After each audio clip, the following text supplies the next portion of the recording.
You're listening to the Faeries and Folklore podcast by Ronel.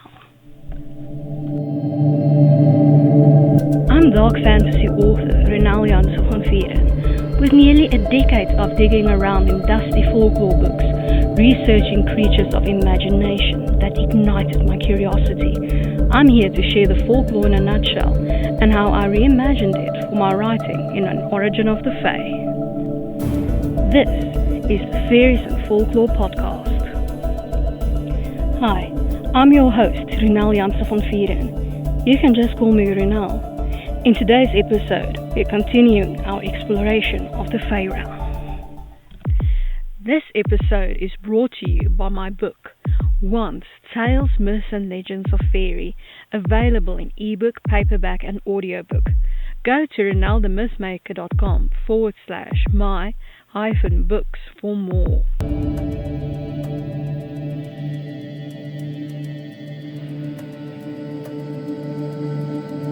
We are continuing our exploration of water fae. Today's fairy, Mermaids.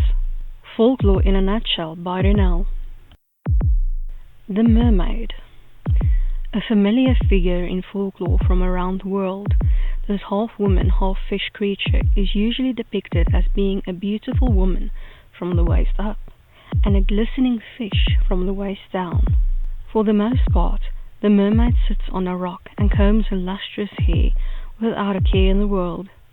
Mere comes from Old English meaning sea or lake, a large body of water, and maid means young woman. Thus, mermaid is a young woman of the water. Each culture has its own version of the mermaid, and thus the appearance and name varies from region to region.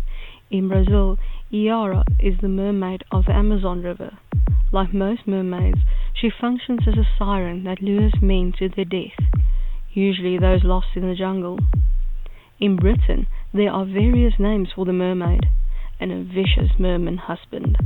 Mermen are found in most periods of Mesopotamian and Babylonian history.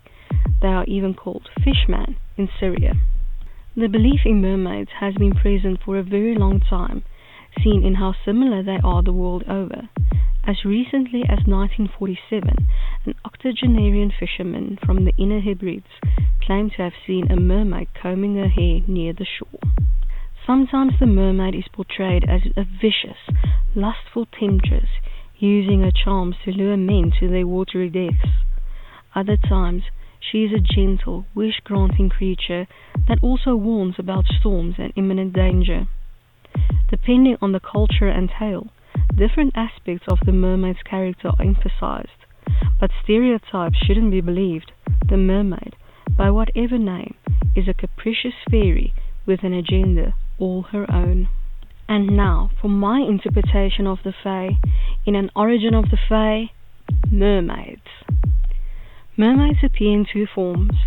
The first is attractive to their human prey, the other their true form, which is usually with gills, sharp teeth, scales all over, webbing between their fingers, and an altogether otherworldly look that would scare humans off if they ever saw it, but gives them lots more power, protects them from the depths of the ocean, cold, pressure, darkness, and boosts their speed. Just like mirrors and sirens, they work for the other world and make sure that those lost at sea, human or fae, go to a proper afterlife. They also find human flesh a delicacy and ignore all rules about interacting with humans that the fairy monarchs might have in place. They're not a fan of Mamiwata or the Jingu, seeing them as overstepping their place as merfolk with the interactions with other fae, and they warp with the Obifu. Just as folklore warns, they are beautiful, deadly, and capricious. As a little bonus, let's look at the translation of mermaid into Afrikaans. Merman. I hope that you've enjoyed this episode of the Faeries and Folklore podcast and that you've learned something new about Faerie. Remember that you can get a transcript of this episode in the description. If you're new to the podcast, why not go and grab your free copy of Unseen, the second book in the fairy tale series, on my website, ronelthemythmaker.com. Loads of folklore, magic, and danger await. Take care.